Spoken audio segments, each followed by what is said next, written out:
ఆధ్యాత్మికం అధునాతనం, spiritual stories, cinematic experience. క్రైస్తవం ఎలా విస్తరించింది?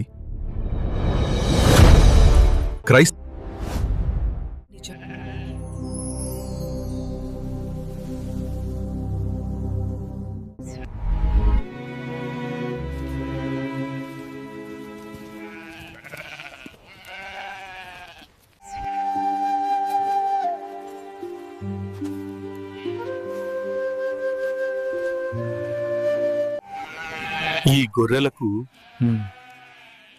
ఒక కాపరి అవసరం. అలాగే మనకి కూడా ఒక కాపరి ఉన్నాడు. ఆయనే యేసుక్రీస్తు. అలాగే మీరు దేవుణ్ణి వెతుకుతున్నారు, కానీ దేవుడు మిమ్మల్ని వెతికాడు.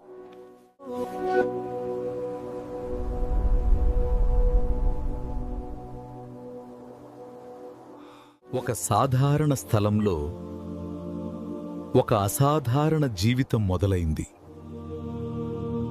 ఆ జీవితం యేసుక్రీస్తు. ఆయన జీవితం ఒక మార్గం, ఒక సందేశం. ప్రేమించండి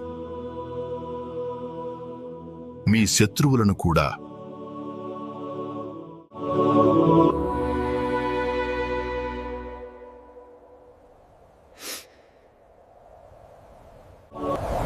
ఆయన మాటలు మాత్రమే కాదు, ఆయన చర్యలు కూడా ప్రజల్ని ఆశ్చర్యపరిచాయి.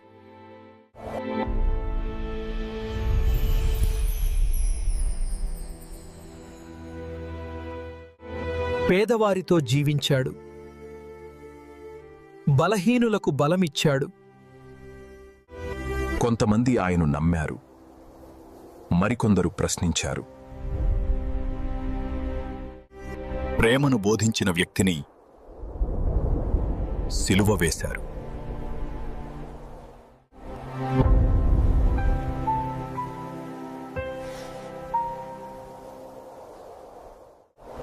మూడు రోజుల తర్వాత ఆయన తిరిగి బ్రతికాడని విశ్వసిస్తారు. ఆయన జీవితం ఒక సందేశంగా మారింది. ఆ కథలో వారు పూర్తిగా లీనమయ్యారు. ఇలాంటి జీవితం నిజంగా ఉండేదా? మార్గం చూపించబడింది, నడవడం మాత్రం మీ నిర్ణయం. కథ ముగిసింది, కానీ ప్రశ్న మొదలైంది. ఈ కథ నిజంగా జరిగినదా? ఈ కథకు మొదటి ఆధారం 3వ శతాబ్దంలో రాసిన ఒక గ్రంథం. ఆ గ్రంథం ప్రకారం థామస్ ఇండియాకు వచ్చాడని చెప్పబడింది. కానీ అది పూర్తిగా చారిత్రక పుస్తకమా?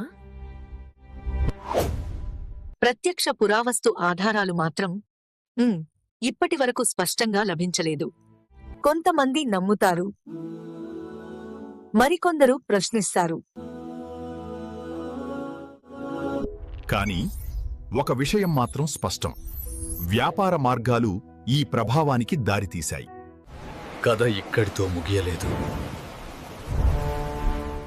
శతాబ్దాల తర్వాత ఒక కొత్త శక్తి భారతదేశంలోకి ప్రవేశించింది. యూరోప్ నుండి వచ్చిన ఈ శక్తి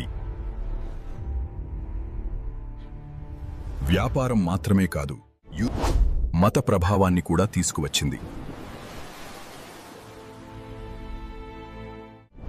ఇక్కడి నుంచే క్రైస్తవం ఒక వ్యవస్థగా విస్తరించడం ప్రారంభమైంది. మొదటి దశలో అది చిన్నగా మొదలై ఇప్పుడు అది ఒక ప్రవాహంగా మారింది.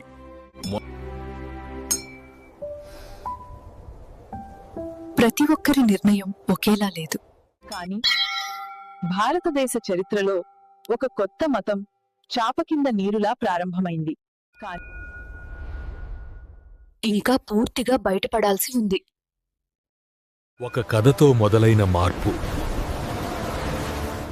ఎలా దేశమంతా వ్యాపించింది? అసలు నిజం అసలు ఇలాంటి ఆధ్యాత్మిక సినిమాటిక్ కథల కోసం ఆధ్యాత్మికం అధునాతనం యూట్యూబ్ ఛానల్ను ఇప్పుడే సబ్స్క్రైబ్ చేయండి.